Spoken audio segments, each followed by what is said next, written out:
허환구의 라디오 오늘. 여러분 안녕하십니까, 허환구입니다. 22대 국회의원 총선거가 이제 하루 앞으로 다가왔습니다. 오늘 자정을 기해 공식 선거운동은 종료가 되고 내일 오전 6시부터 본투표가 시작됩니다. 오늘은 거대 양당 모두 총력 유세 일정을 잡고 막판 민심 잡기에 나섰는데요. 마지막 유세 장소도 저마다 의미 있는 장소를 선택했습니다. 국민의힘은 서울 청계광장을 마지막 유세 장소로 정했는데요. 서울의 승리가 수도권, 나아가 전국 승리로 이어진다며 서울과 수도권의 중심으로 청계광장을 낙점했습니다. 민주당은 용산을 마지막 유세장으로 정했는데요. 대통령실이 있는 상징성이 있는 장소이기 때문에 용산을 마지막 유세 장소로 낙점했습니다. 이제 하루가 지나면 민심이 선명히 드러날 텐데요. 정치권은 민심의 선택을 겸허히 받아들이고 향후 전국 운영에 반영해 나가야겠습니다. 4월 9일 화요일 라디오 오늘, 광고 듣고 시작합니다. 봄나들이 사행시. 봄나들이 갈 때쯤 나도 차 바꿀까? 라는 생각. 들면 딱 KGM 토레스지. EVX까지 혜택이 팡팡. 4월 특별 혜택 토레스 24개월 무이자 할부또는 최대 200만원 추가 할인. EVX 전트림 200만원 인하까지. KGM 전시장에서. 이희경입니다. 그거 아세요? 이사는 평수를 바꾸지만 연금 이전은 평생을 바꾼다는 말. 그래서 저는 하나 연금 닥터. 빈틈없는 밀착 관리에 찾아오는 연금 전문가 상담까지. 당신의 퇴직연금 하나은행 연금 닥터로 이전해야겠죠? 원금 손실에 유의하시고 자세한 내용은 하나은행 홈페이지 참조. 나에게 꼭 맞는 생유산균 락토핏. 아기에게 락토핏. 아이들도 락토핏. 우리 가족 락토핏. 맞춤형 생유산균.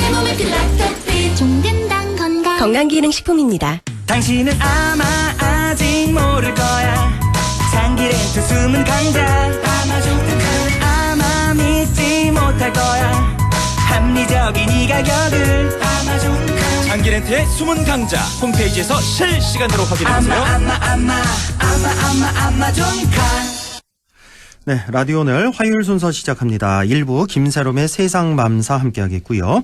2부 이슈 오늘에서는 22대 총선에 출마한 후보들 만나보고 있는데요. 잠시 후 영주 영양 봉화선거구 더불어민주당 박규환 후보를 연결해 보겠습니다. 이어서 최요한의 시사 따라잡기도 준비되어 있습니다. 라디오 오늘 유튜브로도 다시 들으실 수 있습니다. 많은 애청 바랍니다.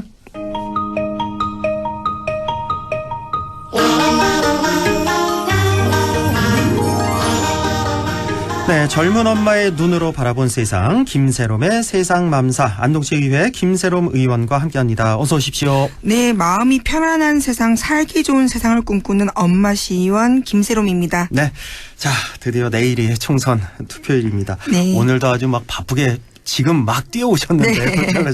요즘 뭐 정신없이 많이 바쁘시죠? 네, 열심히 막 목도 많이 쓰고 몸도 쓰고 뭐 춤도 열심히 추고 그러고 있습니다. 그래요. 절은 안 하세요 혹시? 김새롬 하면 절 생각나는데. 절은 안 하고 폴더 인사라고 하시는데요. 인사를 90도 이상으로 한다고. 근데 그렇게 하려고 한 게 아니라 자연스럽게 그렇게 돼요, 그게. 저도 그렇죠. 인사를 좀 허리를 덜 숙이면 덜 아픈 걸 아는데 네. 자꾸 이제 한 번만 더 저희 후보 봐주십사 왜 그런 욕심이 생기다 보니까 그렇게 되더라고요. 예. 자, 오늘 세상맘사는 이제 지난주에 이어서 2탄이 되는 거죠. 네. 네. 그래서 지난주에 우리가 기후위기로 인한 그 벚꽃축제는 물론이고 계절형 축제가 위기를 맞고 있다는 얘기 나눠봤는데요. 네. 자, 안동시의 사계절 축제도 이제 위기다 이런 말씀이시잖아요. 네, 위기죠. 안동시의 경우는 봄, 여름, 가을, 겨울 연중 관광 이벤트를 개최하고 있는데요. 네. 이 축제 실무자들이 기후변화에 어떻게 대응하고 축제의 지속성을 유지할 것인지에 대한 고민이 굉장히 깊어지는 상황입니다. 예, 그렇습니다. 자, 벚꽃 개화 시기를 마치지 못해서 죽을 죄를 지었다. 이게 이제 속초시의 사과였다고 그렇죠. 지난주에 예. 전해주셨는데, 자, 그런데 봄 축제만 기후 위기 영향을 받는 건 아니잖아요. 당장 여름 축제도 이제 다가오잖아요. 그렇죠. 예. 여름 축제도 걱정입니다. 저희는 안동 같은 경우는 봄 축제를 일주일 더 연장함으로써 성대하게 마무리 지었는데요. 네. 여름 축제는 작년만 좀 얘기 드리면은 사실 예천에서 발생한 인명 피해 생각하시죠? 그렇습니다. 예, 제사장병 사건이 있는데 그럼으로써 안동댐은 월령교 일대 열리는 월령야행 그리고 낙동강변의 물축제가 취소되었고 봉화도 뭐 내성천이 물에 잠기는 상황에 있어서 은어축제가 취소되었고요. 사실 안동과 봉화뿐만 아니라 지난해 경북의 대부분 여름 행사는 취소가 되었습니다. 생각이 나네요. 예. 네. 그리고 모두들 기억하실 텐데요. 지난해 사실 국제적으로 사실 좀 망신을 좀 산 전북의 그 새만금 잼버리 아시죠? 세계 예. 스카우트 잼버리. 일단 너무 더워서 그렇죠. 그렇죠. 예. 너무 더운 그 폭염이란 기후적 요인도 있었지만 조직의 준비 부족 그리고 부실 운영이 합쳐진 사실 좀 인재라고도 볼 수 있는데요. 네. 온열 환자가 무더기로 발생하고 뭐 화장실 샤워실이 부족하고 위생 문제, 식사 문제 비판이 있어서 영국과 미국 등은 조기 철수를 하기도 했습니다. 예. 제가 목이 너무 많이 쉬어 죄송해요. 아니. 그 여름철 대표적인 피서지인 동해안의 해수욕장 축제도 최근 들어 폭염과 폭우, 태풍 등 재난 수준의 이상기후로 인해서 축제를 본연의 취지에 맞춰 진행을 못한 사례가 몇 년째 지금 반복되어 있는데요. 그렇습니다. 여름에 우리 지역도 수페스타와 월령양행을 준비하고 있습니다. 안동 수페스타 그 강변에서 하는 네, 월령에서 수페스타. EDM 공연도 할 거고요. 맞아요. 예. 아이들이 와서 정말 뭐 안동에 있는 아이들이 대구로 와도 다 수용 가능할 만큼 엄청난 대규모가 그 놀이시설이 있기 때문에 정말 좋고요. 이게 그 안동 성해오고 앞에서 하는 예, 그렇죠? 맞습니다. 작년에 예. 처음 있었던 수페스타 올해도 역시 있고요. 진행되고요. 그다음에 봉화는 내성천 은어축제도 준비 중인데요. 이 모든 축제들 역시 하늘이 도와줘야만 가능합니다. 하늘이 도와야 한다. 네. 예전엔 뭐 농사를 위해서 기우제도 올리고 하늘만 쳐다보는 그랬는데 네. 이제는 축제 때문에라도 또 하늘에 빌어야 될지도 모르는 그런 세상이 됐습니다. 자, 어떻습니까? 그럼 이제 여름 받고 가을에 또 특히나 지역의 축제가 많은데 가을 축제도 역시 기후 위기에서 자유로울 수는 없을 것 같네요. 없죠. 이거 안동국제 탈춤 페스티벌 같은 경우에는 뭐 특산물이나 이런 거에 특별하게 기대지 않고 날씨에 기대지 않기 때문에 괜찮으나 가을 농수산물 수확철이지 않습니까? 네. 그때 열리는 특산물 축제는 농어업인이나 농수산 특산물을 직접 판매해서 가게 소득을 올리고 관광객 유치를 경제 수익 효과도 굉장히 많이 바라는 시기인데요. 네. 근데 기후변화로 인해서 특산물 없이 또는 타지에서 물품을 구매하거나 해외에서 수입해 지역 특산물 축제를 개최하는 경우가 아이고, 있습니다. 그러면 뭐 의미가 없는 거잖아요. 그렇죠. 그 지역 특산물로 축제를 진행해야 되는데. 그 메리트가 없어지는 거죠. 당연하죠. 예. 네. 경북 같은 경우에 대표 축제로 인기 높았던 봉화 송이 축제 아시죠? 예. 네, 봉이 송이 하격으로 축제 명칭이 최근에 변경이 되었습니다. 그렇죠. 예. 네, 기상 여건에 따라 송이 작황이 워낙 들쭉날쭉해서 송이가 없는 송이 축제 위험성이 너무 높았기 때문인데요. 예. 지난해도 봉화에는 송이가 아예 부진했기 때문에 예. 봉화 송이 채지 체험은 취소가 되었고 송이산을 둘러본다. 밤 따기, 호두 따기로 대체되었습니다. 아, 그래요. 예. 네. 또 축제 취소가 농가 피해로 이어지는 사례도 있었는데요. 저는 되게 관심 갔던 곳인데 충북 음성에 가면요. 예. 갑산 체리마을이라는 축제가 있습니다. 음성에 네, 갑산이 지명입니다. 체리마을 네. 축제. 예. 근데 여기는 뭐 봄철에 갱하기에 내행에도 있고 여름철 수해도 있고 해서 수확량이 전년 대비해 10%에 불과했습니다. 아우, 완전히 그렇죠. 망쳤군요. 그렇죠. 예, 예. 그래서 정말 이거는 완전 그 한 마을이 완전 큰 타격을 입은 상황이고요. 예. 전북의 장수사과 축제도 사과값 폭등으로 인해서 물량 확보 및 판매 어려움을 굉장히 많이 겪었고요. 예. 수산업도 비슷한데요. 바다 수온이 점점 뜨거워지면서 높아지지 않습니까? 예. 오징어 어획량이 급감해버리는 문제가 생겨서 울진의 죽병항에는 그 수산물 축제가 있는데요. 그 오징어 없이 다른 어종으로 진행이 되었고 울릉도의 오징어 축제는 오징어가 없어서 판매 행사가 취소되고 어업인 문화체험 위주로 성격이 바뀐 것도 있습니다. 그러니까요, 이렇게. 네. 예, 가을에 이제 전국 곳곳에 이런 대표 축제들이 많은데 주인공이 빠진 그런 축제가 돼버리는 예, 네. 이런 경우가 점점 앞으로 흔해질 것 같습니다. 예. 자, 이렇게 봄, 여름, 가을 봤고 이제 겨울 축제도 볼 텐데 겨울 축제하면 우리 안동의 또 암산 얼음 축제가 또 그렇죠. 생각이 나는데 예. 이런 뭐 전국 각지에 또 얼음 축제, 뭐 눈 축제 이런 게 많은데 이것도 역시 영향을 받지 않을 수가 없습니다. 사실 암산 얼음 축제 같은 경우는 20만 명 이상이 차는 영남 지역 최대의 겨울 축제입니다. 네. 고속도로 타고 올라가기도 좋고 뭐 북부지권에서 오기도 편하고 해서 그렇죠. 굉장히 큰데 지난해 초에 겨울이 제대로 추워진 덕에 네. 사실 4년 만에 얼음 축제가 열렸거든요. 코로나다 뭐 이런 것 때문에 그랬는데 그러니까 23년 1월에 그렇죠? 그렇죠. 지난해 예, 23년 작년, 1월에 아주 4년 만에 이제 얼음 축제가 다시 그렇죠. 열렸는데 근데 올해는? 올 초에는 네. 겨울이 겨울 같지 않았어요, 사실. 맞습니다. 네. 네. 그래서 얼음 축제라 빙판 위에 열렸기 때문에 안전이 제일 중요하고 사실 암산 얼음 축제는 얼음 두께가 25에서 30까지 돼야 되는데 예, 예. 올 초에는 이 얼음 두께가 10cm 이하뿐만 아니라 얼음이 얼지 않은 곳도 있는 거예요. 예. 취소를 하게 되었습니다. 그래서 저도 지금 생각이 나는데 네. 작년에 이제 12월쯤 이렇게 안동시 관계자와 인터뷰를 네. 하는데 올해는 열릴 것 같다고 하면서 이제 뭐 지금 얼음 두께가 5cm, 10cm 이렇게 된다. 이제 1월 넘어가면 25에서 30cm가 되면은 열 수가 있다. 그래서 긍정적으로 봤는데 맞아요. 예. 1월 되니까 또 이상 고온이 있는 거예요. 예. 춥지가 않았어요. 그래서 결국은 못했던. 겨울이 그런 기억이 겨울답지 나네요. 않았던 올 초였던 거고요. 그렇습니다. 예. 최근 10년 동안에 암산 얼음 축제가 개최된 것은 3번밖에 없었습니다. 3번은 코로나 때문에 못했고요. 예. 4번은 이렇게 올해같이 날씨 때문에 열리지 못한 건데요. 예. 이게 안동만 그런가? 그건 또 아닙니다.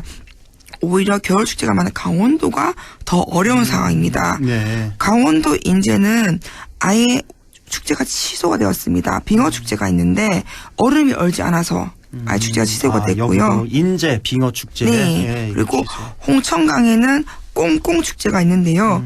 여기도 낚시를 해야 되는데 낚시를 못해서 어떻게 했냐면은 허. 스티로폴 부교 그 플라스틱 부교를 띄워놓고요. 예, 예. 구멍을 뚫어서 그 사이로 낚시를 했습니다. 예. 네. 그리고 산천어 축제도 찾아보니까 2020년도에는 겨울에 엄청난 폭우로 인해서 행사에 차질이 빚었습니다. 그 화천 산천어 축제 이것도 네. 엄청 유명하잖아요. 그렇죠. 그런 네. 상황이고 결론적으로 우리나라에서는 얼음을 활용한 축제는 기후환경 변화에 따라 더 이상 개최가 어려운 것이 분명합니다.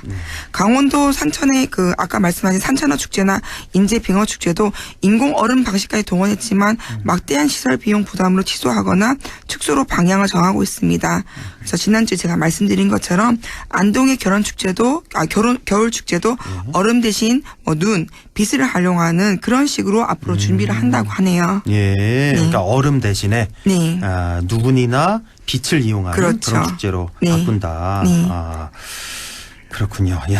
이렇게 하늘만 바라보는 축제가 돼 가고 있는데 네. 전국 각지에서 뭔가 좀 변화가 필요할 것 같은데 어떤 대안이 좀 없을까요? 제가 찾아보니까 작년 한 해 우리나라에서 열린 축제가 1000개가 넘습니다. 전국에? 네, 우리나라 전국에. 전국에 예, 그러니까 1000개가 넘어요? 한 지자체에다가 5개 정도 축제가 열리는 거예요. 예, 예. 근데 축제의 성공은 하늘만 쳐다봐야 되는 이런 또 아이러니한 상황인 거고요. 예. 이 문제의 핵심 기후 위기입니다. 그런데 올 8월 달에 열리는 그 축제 혹시 아십니까? 올 8월에요? 온 세계인이 열광하는. 파리 올림픽. 그렇죠. 있잖아요. 올림픽입니다. 예. 우리 파리 올림픽을 보고 우리가 어떻게 앞으로 가야지 좀 생각을 해봐야 될 것 같은데요. 국내 언론에 보도된 거 보면 침대는 골판지로 만든다고 하고요. 네. 숙소는 에어컨 없이 치른다고 합니다. 맞아요. 예. 생각보다는 들었어요, 이거. 프랑스 파리의 그 폭염이 그렇게 더운 건 아니라고 하는데요. 여기가 왜 기온은 많이 올라가는데 또 그늘에 있으면 또 서늘하다고 그러더라고요. 네. 예. 그래서 파리 그 올림픽 조직위원회 글을 보니까 에어컨도 없애고 일회용품도 없애고 교통수단은 자전거와 대중교통을 이용하고 전기공급도 화석연료가 아닌 풍력과 태양광 등을 이용한 재생에너지를 활용한다고 하더라고요. 예. 그리고 경기장과 선수들 숙소 물품도 지속 가능한 재료를 최대한 활용한다고 해서요. 파리 기후 협정이 체결한 도시에 걸맞게 정말 역사상 가장 친환경적인 대회고 이게 이제 시발점이 되지 않을까라고 생각을 하고요. 예. 우리나라도 이런 축제가 있습니다. 뭐 예. 어떤 축제? 전북 무주의 반딧불 축제는 일회용품을 아예 없앴고요. 예. 뭐 김제도 있고 서울의 재즈 페스티벌도 있고 뭐 춘천 마음축제도 있고요. 일회용품 안 쓰게 적극적으로 벌써 움직이는 곳들이 많이 있습니다. 네, 사실 뭐 축제장 가면 일회용품을 쓸 수밖에 없는 그런 환경이 많잖아요, 사실. 네, 네. 수도도 뭐 이제 원활치 그렇죠. 않고 그래서 일회용품 주로 많이들 쓰는데 이제 일회용품 없는 그런 축제로 이제 변신해 가고 있다. 네. 그러니까 뭐 일회용품 대신에 뭐 다회용품 이런 거 그렇죠. 예. 예. 자, 오늘의 맘스 생각 정리해 주시죠. 네, 기후위기의 주범 바로 우리 사람이 아닐까 싶습니다. 우리의 편리를 위해 지구를 파괴왔고요. 이 결과가 바로 기후위기가 바로 도래한 게 아닌가 싶습니다. 축제와 관련해서 우리 시민분들이 이제는 조금 불편하더라도 이 불편함을 감내함으로써 우리가 앞으로 나아갈 방향을 봐야 될 것 같고요. 네. 에어컨 없는 파리올림픽이 불편하지만 그 취지를 공감하고 불편을 감수하겠다는 마음과 실천이 중요하다는 것처럼 네. 우리 모두 잠깐의 편리를 위한 이심을 잠깐만 참으면은 다음 세대에게는 회복되지 않는 지구를 물려주는 행위가 조금은 좀 늦춰지지 않을까 하고 기억해야 될 것 같습니다. 알겠습니다. 예, 오늘 목도 많이 아프신데 죄송합니다. 수고 많으셨습니다. 네. 자, 지금까지 세상맘사 안동시의회 김세롬 의원과 함께했습니다. 고맙습니다. 감사합니다. 네, 라디오 오늘 2부에서 뵙겠습니다.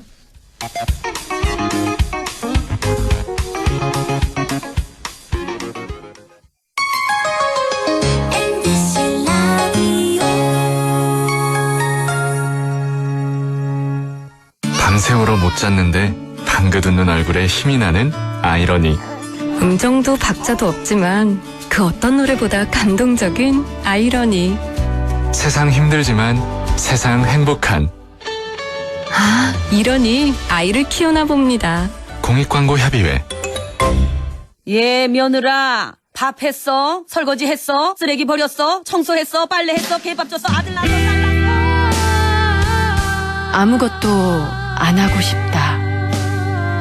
이미 아무것도 안 하고 있지만 더 격렬하게 아무것도 안 하고 싶다. 지금은 그냥 라디오만 듣고 싶다. MBC 라디오. MBC 라디오.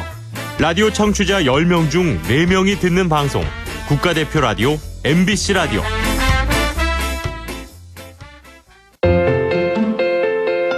대한민국 사람 10명 중 4명은 이 드라마를 봤습니다. 홍시 맛이 났는데 어찌 홍시라 생각했느냐 하시면 그냥 홍시 맛이 나서. 대한민국 사람 10명 중 4명은 이 만화를 보며 자랐죠. 그리고 대한민국 청취자 10명 중 4명은 이 라디오를 선택했습니다. MBC 라디오. MBC 라디오. 26년간 청취 점유율 1위 국가대표 라디오 MBC 라디오.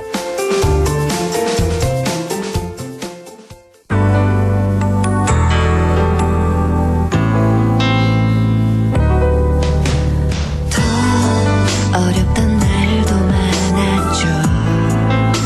우리 함께 한다면 따스함을 느껴요. 사랑이 있어요. 소중한 꿈을 이뤄봐요.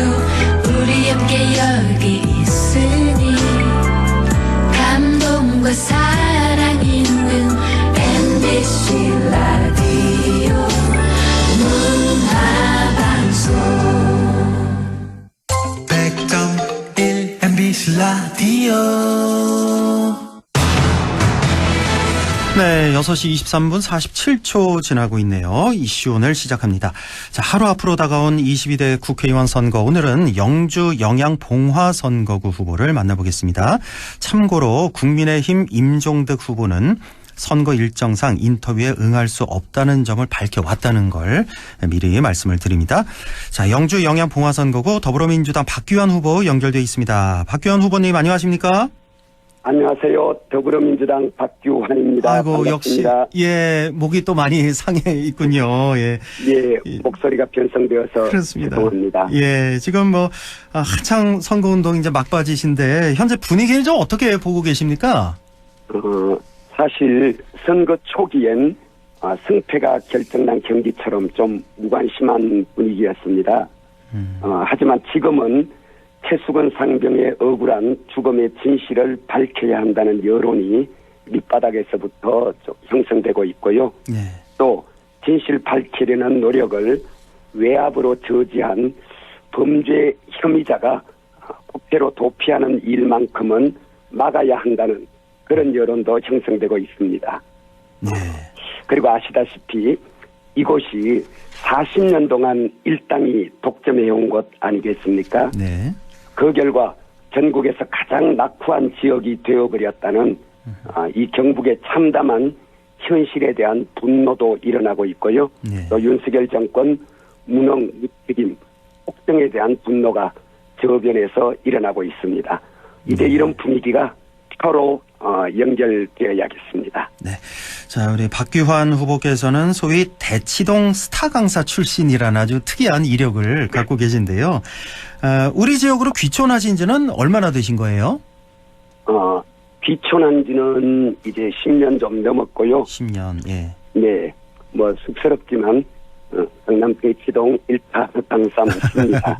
대치동에 1타 강사셨는데 네네. 우리 지역으로 내려오신 뭐 특별한 계기라도 있었을까요? 사실은 지역으로 내려오게 된 계기는 우연한 기회에 봉화에 왔다가 네. 이곳의 물, 바람, 공기 그리고 또 산과 들 강이 너무 좋아서 이곳에 땅도 마련해 놓고 일찍부터 준비하다가 10여 년 전에 내려온 거고요. 그리고 뭐 1타 강사는 이게 좀 쑥스러운데 말씀드리자면요. 예. 제가 민주화 운동으로 감옥을 좀 갔다 왔습니다. 예. 그래서 그 전력 탓에 사실 정상적으로 취업을 할 수가 없었습니다. 예. 궁여지책으로 선택한 게 논술 강사였는데 다행히 유명세를 탔고요. 그래서 제게 좀 성공하는 경험도 안겨줬고 사람들과 소통하는 법도 익힐 수 있었고 또 우리나라 교육 문제를 파악하고 또 해법도 찾을 수 있는 뭐 그런 유익한 시간이었습니다. 네. 주로 뭐 대학에서 학생들 가르쳤는데 대학에서도? 그러다가 이곳 봉화로 내려오게 되었습니다. 그렇게 잘 나가는 대치동 스타 강사셨는데 1타 강사셨는데 왜 계속 거기서 좀 지내시지 봉화로 내려오신 거예요? 뭐 특별한 사실 뭐 잘 나간 건 맞는데요. 어느 순간에 이렇게 계속 살아가는 것이 제 인생을 위해서 정말 또 바람직한지 뭐 이런 조금 회의도 들었고요. 예. 그리고 또 이제 지역 사회에서 조금 공동체 경험 이런 것을 좀 해보고 싶었습니다. 예. 아시다시피 그 논술 뭐 학원, 논술 시장, 입시 시장이라는 것이 치열한 경쟁이 있는 그런 곳이잖아요. 그렇죠. 예. 그래서 좀 경쟁보다는 서로 협력하고 그리고 어떤 돈이나 이윤이나 이런 가치보다는 뭔가 좀 공동체 가치를 추구하면서 살아보고 싶은 마음이 그때는 컸습니다. 그렇군요. 예. 그래서 이제 공동체 가치를 좀 보고자 이제 10여 년 전에 봉화로 이제 내려오신 건데 자, 이제 그동안 이제 선거 운동하시느라 많이 힘드셨을 텐데 이제 우리 지역이 사실 민주당에게는 험지 중에 험지 아니겠습니까? 예. 이러한 험지에서의 선거 운동 뭐 하시면서 뭐 어떤 점을 좀 느끼셨어요? 솔직히 여기는 험지라기보다도 사지에 가까운 곳입니다. 험지가 아니라 사지다. 네네. 게다가 제가 또 늦게 선거에 뛰어들었습니다. 3월에 들어와서 선거에 뛰어들었고 게다가 아시다시피 저는 또 정치 초보생이고요. 그래서 선거운동 솔직히 쉽지 않았고 지금도 여전히 쉽지 않습니다. 특히 어차피 여기서는 빨간당이 된다. 아무리 노력해도 파란당은 어렵다. 이런 인식이 좀 팽배해 있고요. 주민들 사이에서도 어쩌면 거의 습관적으로 특정 당을 지지하는 이런 흐름이 또 오랫동안 이어오다 보니까 뭐 저로서는 무척 어려운 게 사실입니다. 뭐 그렇지만 이 험지에서 사지에서 꾸준히 민주당을 지켜오고 또 민주주의를 지켜오신 많은 분들이 지금 저와 함께 해주고 계십니다. 또 바깥에서도 많이 응원해 주시고요. 그리고 이제 이것도 밑바닥에서부터는 서서히 변화의 물길이 좀 일렁이기 시작합니다. 예. 그래서 뭐 힘들면서도 한편 즐겁습니다. 네. 바꿀 수 있다는 분위기도 또 확산되고 있고요. 그래서 뭐 한번 해볼 만합니다. 네. 예. 영주 영양봉화 선거구에 네네. 더불어민주당 박규환 후보 만나고 있는데요. 사실 네네. 다른 선거 때와는 이 지역구가 다른 이유로 좀 주목을 받고 있는 게 이제 후보께서도 출마 선언문을 통해서 밝히셨는데 소위 최상병 사건 수사 외압 의혹 사건 이 때문인데 자 국민의힘의 임종득 후보가 이 사건과 어떤 관계가 있는 겁니까? 저 사실관계를 좀 정확히 좀 말씀해 네네. 주신다면요. 사실 이 사건 때문에 어쩌면 외부에서 우리 영주 영양봉화 주목하게 되었고 또 저를 주목하고 지지 지원해 주시는 계기가 되기도 했죠. 예. 국민 여러분께서 뭐 알고 계시다시피 작년 7월 19일에 최수건 상병이 그때 당시는 일병이었죠. 네. 이곳 영주에서 머지않은 내승천 급류에 휩쓸려 희생되었습니다. 대통령한테 잘 보이려는 사단장 욕심이 구명조끼 하나 입히지 않고 그 글쎄 물길 속으로 우리 청년을 몰아넣었던 거죠. 그 억울한 죽음의 진실을 밝히려는 해병대 수사단 노력이 어느 정도 실체적 진실에 사실 가까이 다가갔어요. 그런데 대통령실이 나서서 그 진실 규명 가로막고 또 사단장을 비롯한 책임자의 문책과 처벌을 가로막는 일이 일어났는데요. 이때 임종덕 후보 당시 국가안보실 2차장이었죠. 네. 해병대 사령관과 두 번에 걸쳐 약 13분간 통화를 했습니다. 그리고 그 통화 직후에 해병대 수사단이 합법적으로 경북 경찰청에 이첩했던 그 수사 결과 보고서 사단장을 비롯한 관련 책임자들의 문책을 거론하고 있는 그 수사 결과 보고서를 군 검찰이 불법적으로 회수해가는 그런 일이 발생했습니다. 네, 잠깐만요. 여기서 그 임종덕 후보가 당시에 이제 안보실 2차장이었는데 당시에 이제 두 번이나 13분간 통화를 했다. 해병대 김계환 해병대 사령관과 통화를 했다. 이 사실이 이게 이제 임종덕 후보도 인정을 하고 있습니까 지금? 이거는 공수처 수사 기록에 나온 거기 때문에 공수처 제가 기록 직접 결과. 임종덕 후보한테 인정한다 이런 얘기는 못 들었습니다. 그런 대답은 못 들었지만 TV 토론에서 임 후보께서 나는 출국 금지된 적 없다 이런 말씀을 하셨는데 그렇습니다. 어찌 보면 진짜로 수사 외압에 가담하지 않았다면 나는 수사 외압에 가담하지 않았다 이렇게 말씀하셨어야죠. 그런데 그런 말씀을 하시지 않고 나는 출국 금지된 적 없다라고 말씀하신 것은 제가 해석하기에는 나는 수사 외압에 참여했다, 관여했다. 그렇지만 출국 금지된 적은 없다.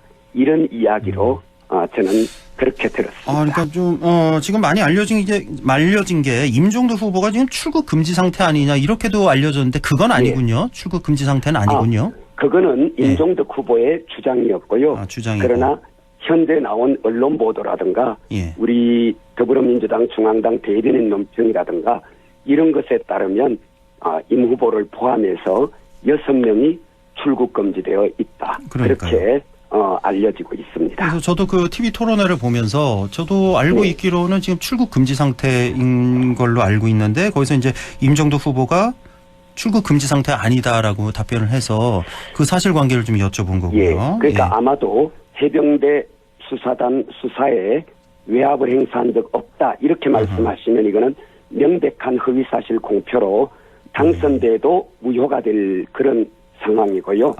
출국 금지된 적 없다는 것은 아마도 나는 그때까지 출국 금지되었다는 사실을 몰랐다. 뭐 이런 식으로 좀 빠져나갈 수 있는 여지가 있기 때문에 아마 그런 식으로 이제 좀 말씀하시지 않았나 이렇게 저는 생각해 봅니다. 그래서 임종덕 후보 측은 여기 관련이 없다. 나는 출국 금지된 걸 통보받은 적 없다. 이렇게 지금 주장을 하고 있는 그런 거고. 식으로 해서 뭐 빠져나가려고 하시겠죠. 우리 박규환 후보는 그게 아니다. 관련이 있다. 두 번에 걸쳐서 해병대 13만 수사단 원. 외압은 반드시 거기에 가담했고 예. 공수처 압수수색 기록 등에 따르면 분명히 해병대 수사단과 해병대 사령관과 예. 두 번에 걸쳐서 약 13분간 통화했고 그 직후에 불법적인 그 수사 기록물 탈취 사건이 일어났던 것이고요. 경북 경찰청에서 회수해 간 거죠, 그러니까. 예. 예. 그런 점에서 보자면 저는 해병대 수사단의 그 진실 규명 노력을 가로막는 과정에서 임 후보가 결정적인 역할을 한 것 아닌가. 이것은 매우 명료한 합리적 의심입니다. 네. 범죄 혐의가 있다고 보는 것이죠. 예. 자, 이렇게 해서 이제 우리 임종득 후보의 입장도 좀 듣고 싶어서 인터뷰를 좀 요청을 했는데 거절했다는 사실 다시 한번 말씀을 좀 드리고요. 자, 그리고 지금 해병대 예비역들이 박규환 후보에게 많은 도움을 주고 있다는 소식이 있던데 이건 어떤 내용입니까? 물론 중요한 도움이긴 한데요. 딱 한 번 저희 유세장에 해병대 예비역연대 회원분께서 찾아오셨습니다. 연주로 찾아오셔서 임종덕 후보가 최수건 상병 순직 사건 수사 외압 과정에서 어떤 역할을 했는지 그리고 그것이 얼마나 무도하고 폐륜적인 행위인지 우리 주민들에게 잘 알려주셨습니다. 네. 예, 그리고 임종덕 후보 국회 도피 꼭 막아야 한다고 절절히 호소도 해주셨고요. 근데 재밌는 것은요. 그날 연설해 주신 해병대 예비역연대 회장님 국민의힘 당원입니다. 그렇습니까? 네네. 국민의힘 당원인데. 예. 현재 국민의힘 당원인데 그럼에도 불구하고 최수건 상병 진실규명 책임자 처벌 이 문제만큼은 당파나 정파를 떠나는 문제다. 상식과 정의의 문제다. 그렇게 여겨서 이곳 영주를 찾아오셨고 그리고 또 임종덕 후보 국회 도피 저지하기 위해서 저 민주당 박규환을 지지해 주셨습니다. 알겠습니다. 자, 우리 박규환 후보께서는 이제 당선이 만약에 되신다면 어떤 일을 반드시 하고 싶으십니까? 현재 우리 지방 정치가 사실 일당 독점 구조잖아요. 네. 이렇게 일당 독점 구조가 될 수밖에 없도록 만드는 그런 제도적인 문제가 있습니다. 그것을 고치는 입법을 준비하고 있습니다. 선거법 말씀하시는 건가요? 선거법과 지방자치법, 정당법 등인데요. 기초지방자치에서는 저는 정당공천 배제해야 한다고 봅니다. 또 지방의원의 숫자는 늘리고 무보수 명예직으로 전환하고 청년 비례를 신설해서 주민 대표성, 다양성 확보해야 한다고 보고요. 그래야 지역사회 현안을 지역주민 스스로 발굴하고 풀어갈 수 있는 이런 환경이 마련된다고 보고 저는 그런 제도적 장치 준비하고 있고요. 또 이거는 전국적인 또 우리 관심사죠. 검찰개혁, 사법개혁, 국회개혁 법안도 제 나름대로 또 준비하고 있고 농업, 농촌, 농민을 보호하는 입법, 인구 감소 지역에 대한 국가 지원 법안 이게 이제 제가 관심 갖는 입법 사항입니다. 예. 수도권이나 충청권 이런 데는 모르겠습니다만 우리 영남이나 호남 같은 경우 일당 독재, 일당 독재라고 볼 수가 있겠죠. 이런 지역구에서는 사실은 소선거구제 이대로 가면 안 될 것 같거든요. 왜냐하면 이제 호남에도 국민의힘 의원이 있어야 되고 영남에도 민주당 의원이 있어야 되지 않겠습니까? 그래야 서로 견제와 균형이 있을 텐데. 이게 정당 공천이 계속되면요. 사실은 여기는 계속해서 중앙 정치에 예속될 수밖에 없습니다. 그렇죠. 그리고 이제 흔히 하는 말로 국회의원이 갖고 있는 공천권 그것이 지방을 통제하는 지방 정치를 좌우하는 강력한 무기이기 때문에 그래서 지방자치선거에서 정당 공천을 배제하고 자유롭게 지역 현안을 가지고 후보로 나서서 자유 경쟁할 수 있는 이런 분위기를 만들어야 지방 정치도 활성화되고 그리고 지방에서 이제 경쟁, 견제, 균형이 작동할 수 있고 그래야 지역사회 변화 발전 도모할 수 있겠죠. 네. 자, 이제 시간이 거의 다 돼서요. 뭐 공약도 좋고요. 우리 유권자들에게 전하고 싶은 말씀 마지막으로 좀 전해 주시죠. 공약 사실 뭐 많이 준비했는데요. 무엇보다 농업, 농촌, 농민 지키기입니다. 농촌 정주수당, 농민 기본급 준비하고 있고요. 또 우리처럼 인구 감소 지역 살아가는 주민들에게 교통비, 난방비, 필수 사용 전기량 무상 공급 이런 제도를 통해서 사람들이 머물고 살아갈 수 있는 환경 좀 만들어 가려고 합니다. 그리고 우리 유권자 여러분께는요. 국회가 범죄 혐의자의 도피처일 수 없다는 점, 영주 영양 봉화를 위해 대한민국을 위해 일하는 일꾼의 일터여야 한다는 점. 그래서 누가 범죄 혐의자고 누가 일꾼인지 꼭 좀 살펴주십사 부탁드리고요. 선거 주인이 머슴 선택하는 과정이잖아요. 40년 동안 아무것도 해내지 않은 게으르고 무능하고 부패한 머슴을 드늦기 전에 심판해 주시고 좀 새로운 일꾼 저 박규환을 선택해 주셔서 내일이죠. 4월 10일 우리 경북에서도 영주 영양 봉화에서 좀 새로운 역사를 써가는 그런 기적 한번 만들어 주시면 고맙겠습니다. 그 기적의 주인공 함께 되어주시기를 간곡히 부탁드립니다. 네, 지금까지 영주 영양 봉화 선거구 더불어민주당 박규환 후보를 만나봤습니다. 고맙습니다. 예, 고맙습니다. 네, 참고로 다시 한번 말씀드립니다. 국민의힘 임종득 후보는 선거 일정상 인터뷰에 응하지 않았다는 점 다시 한번 말씀드립니다.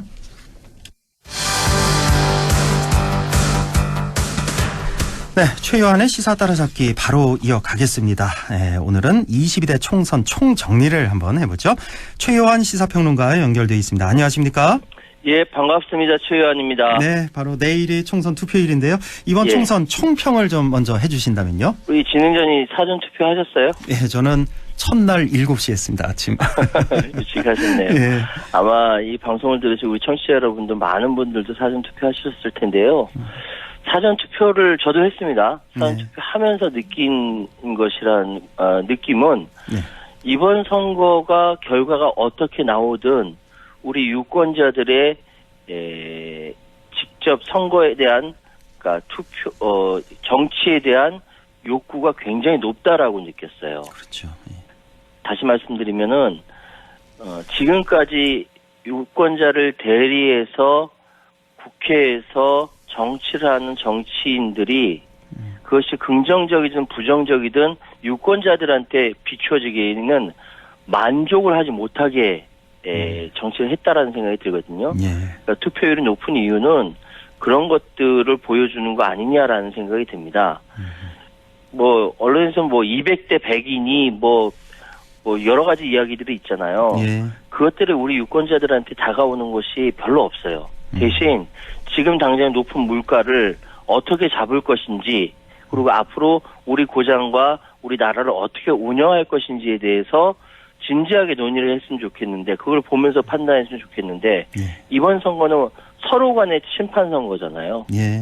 오히려 여권은 그 심판이라기보다 넉넉히 품어 안으면서 국가의 국정 비전을 보여줘야 되거든요. 그것을 하지 못했고 오히려 이러다 보니까 야당으로서는 이야기할 게 심판 선거밖에 없는 겁니다. 그렇죠. 굉장히 좀 허망하다. 분주하면서도 허망하다. 총평이라면 그렇게 말씀드릴 수 있겠습니다. 아유, 뭐 총평 하시면서 오늘 할 얘기는 다 해주신 것 같습니다. 이제 하나하나 좀 뜯어보겠습니다.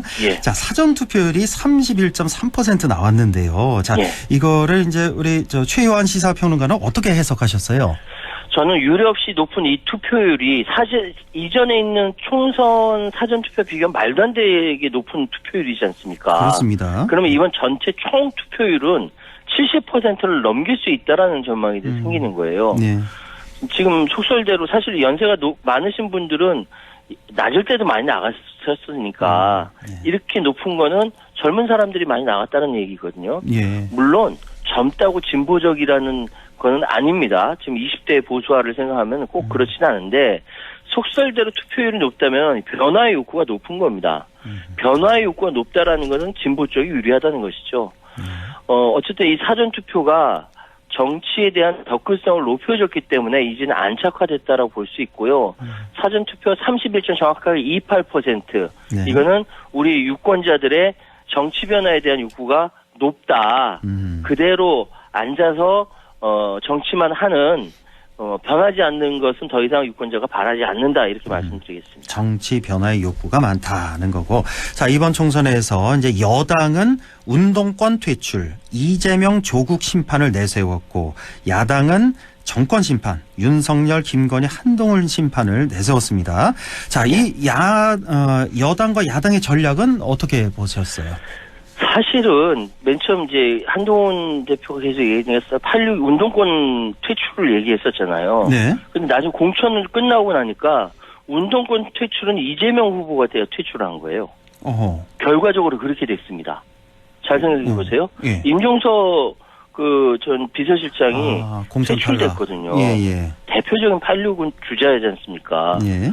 그 외에 그 야당 내에 있는 많은 사람들이 사실 퇴출 내지 타당으로 탈당을 하다 보니까 결과적으로 보면은 한동훈이 운동권 퇴출한 게 아니라 이재명이 운동권 퇴출했네 이런 얘기가 나왔어요. 예. 그러다 보니까 운동권 청산이라는 이야기 나오지 않고 그다음 2조 심판을 여당에서 내세운 거죠. 네. 사실 제가 방금도 말씀드렸습니다만 여당은 충분히 가지고 있는 자산이 많기 때문에 내밀 카드가 많기 때문에 국정을 어떻게 운영해 나가겠다라고 비전을 보여주는 이런 선거를 해야 되는데 이재명 조국 심판으로 가다 보니까 이게 약간 핀트가 맞지 않다라고 말씀드릴까요? 네. 야권의 프레임은 능히 예상했어요. 그렇죠. 윤석열 정권 심판은 능히 예상했고 그렇기 때문에 별로 신선하거나 새롭지는 않습니다. 예. 그러니까 여당이 어떻게 나왔을 때 야당이 다양하게 공격 노출을 해야 되는데 심판이 나오니까 이쪽도 심판이 나온 거죠. 심판 대 심판의 대결로 인해서 우리 유권자들이 되게 피곤했다. 그런데 어느 심판이 더 정치적 효용성이 높을까라고 생각들을 하고 계신 것 같습니다. 예. 자, 이번 선거에서 조국 혁신당 얘기를 빼놓을 수가 없을 것 같은데 3월 3일 창당을 하고 엄청난 바람을 일으키고 있습니다. 예. 자, 시간이 아마 많이 지나서도 이제 계속 회자가 될 것 같습니다. 조국 혁신당에 대해서는 어떻게 보셨어요? 사실은 맨 처음 2월 13일 날 창당 선언을 했을 때까지만 해도 별로 영향이 없을 것이다라고 제가 방송에서 얘기한 적이 있거든요. 예, 예. 그 이후에 사과를 했습니다, 제가. 제가 예측을 잘못했습니다고 사과를 했어요. 예. 맨 처음 조국 대표가 등장했을 때까지만 해도 반향이 있었던 것을 어느 정도로 생각했냐면 조국 일가에 대한 일정적 그 동료의식이라든지 부채감부터 시작됐다라고 생각을 했거든요. 예, 예. 그런데 이게 그러니까 죄가 없다가 아니라 파리 잡는데 대포를 쏘았다. 그런데 대포를 쏘는 그 주체 역시 조국에 대해서 비판하는 이 사람들이 별반 다르지 않더라. 이게 과연 공정과 정의냐 이 이야기거든요. 그렇죠. 예. 이런 상황에서 신장식 변호사가 지민 비조를 얘기했어요. 예. 지역구는 민주당, 예. 비례는 조국 혁신당. 예. 사실 신장식 변호사한테 연락이 왔는데 기자한테 들은 게 아니라 유튜브 댓글 보고 자기가 그때 딱 시작을 했다라는 거예요. 맞아요. 예, 예. 이 아주 기가 막힌 타이밍에 시작을 한 거예요. 이걸 전략적으로 미니까 이게 딱 맞아 떨어진 겁니다. 게다가 왜 더불어민주연합 더불어민주당의 비례정당으로 안 가느냐라고 했을 때 시대정신의 조정훈에 대한 배신감, 국민의힘으로 가서 민주당 위성정당을 당선돼서 국민의힘으로 갔지 않습니까? 네. 여기에 대한 배신감이 있고 기본소득 용해인에 대한 아쉬움, 그 정도 전국적인 진지도가 있으면 지역으로 나가지 비례 2번 하냐라는 아쉬움이 있는 거죠. 네. 이런 것들이 총체적으로 이렇게 등장하면서 조국 대표가 진화했다. 예전에 수동적이고 방어적인 그것이 아니라 진화한 모습을 보여줬다라고 하니까 이게 폭발해버린 거라고 생각이 되고요. 예. 특히 PK 지역에서는 조국을 통해서 YS를 보는 거 아니냐라는 이야기도 있거든요. 예. 예, 이런 상황이 있다 보니까 여러 가지 앞으로도 조국 대표, 조국 혁신당에 대해서는 계속 이야기할 것들이 많이 있을 것 같습니다. 네. 자, 이제 시간이 그렇게 많지 않아서 여당, 야당 불리한 이슈 하나씩만 좀, 네. 말씀을 좀 해주시면 좋을 것 같습니다. 뭐, 대통령 담화나 대파 875원, 이종섭 대사건 등등해서 여당에 불리한 이슈가 좀 많이 있었죠. 이번에는 여당하고 정부하고 서로 손발이 전혀 맞지 않았어요. 아하. 그러다 보니까 대파 875 이종섭 대사 그리고 의정 갈등이 해결되지 않는 부분. 예, 예. 의정 갈등 해결되지 않는 건 어르신들한테도 굉장히 힘든 부분이잖아요. 그렇습니다. 적극적인 지지층을 도닥일 수 있는 부분들이 있는데 이걸 제대로 하지 못했다는 것이 여당에 있어서 저에게 약점이고요.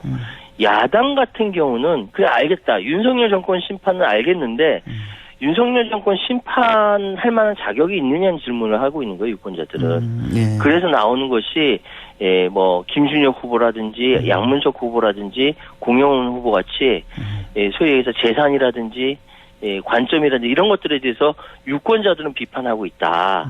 근데 여기서 한 가지 중요한 것은요, 팩트라는 것은 있는 사실에 대한 과학적 증명이 아니라, 선거 시기의 팩트는 유권자들이 보고 느끼는 총체적인 인식이라는 거죠. 아하. 팩트는 과학적으로 증명해서 이게 팩트입니다, 이게 사실입니다라고 보여주는 그것이 맞는데 예. 선거 시기의 팩트는 유권자들이 어떻게 보고 어떻게 느끼고 어떻게 행동할 것인가를 알려주는 일종의 총체적인 인식이라는 것이죠. 야, 그러니까 그 사실 관계보다는 국민이 어떻게 느끼느냐. 국민의 그렇죠. 피부에 어떻게 다가오느냐 이게 더 중요하다. 그렇죠. 그런 차원에서 본다면은 이번 선거에서 여당의 캠페인은 국민들에게 확 와닿지가 않았어요. 그렇군요. 야당이 더 잘했다라기보다 여당이 못한 겁니다. 네, 전체적으로. 그래서 이번 선거는 여당이 불리하다 정도로 이야기하는 것이 낫지 않을까라는 생각이 듭니다. 지금 국민의힘이 100석을 얻을 것이냐, 다시 말해서 범야권이 200석 얻을 수 있을 것이냐, 이 얘기가 좀 많이 나오고 있던데요. 어떻게 근데 보십니까? 사실 지금 이런 어느 한쪽이 200석을 얻는 것은 말도 안 되는 이야기였거든요. 그런 전례가 없었죠, 우리? 전례가 없었죠. 예. 그래서 이렇게 되는 것이 바람직하느냐라고 얘기했을 때 야당 쪽에서 탄핵 이야기까지 나오는 상황에서는 만세를 부르면서 좋아할런지 모르겠습니다만 균형을 잡지 못하는 정치 형국이기 때문에 이 상황은 바람직하지 않다라고 이야기하는 사람들은 많습니다. 그러나 윤석열 정권이 과거 2년 동안 보여준 것이 이번 선거를 통해서 200석을 얻게 됐다? 이건 당연한 거다라고 이야기하는 사람들도 일리는 있는 거예요. 예. 그래서 사실 제가 200석이다 100석이다 말씀드리기는 어렵습니다만 그럼에도 불구하고 이번 저변에 흐르는 민심의 흐름은 윤석열 정권에 대한 심판 기준은 맞다. 그래서 여당 지도부가 무릎 꿇고 엎드려서 도와주십시오, 살려주십시오 하는 것이다 라고 설명드리겠습니다. 네, 이제 한 1분 남았는데요. 마지막으로 정리 말씀 해주신다면요. 뭐 요즘 보니까 젊은 사람들이 투표장에 자기가 좋아하는 연예인이라든지 카드라든지 뭐 이런 것들 가져가서 찍는 투표봉으로 찍어서 굉장히 즐겁게 투표를 하더라고요. 네. 즐거운 정치 문화가 만들어지고 젊은 층을 중심으로 해서 만들어지고 있습니다.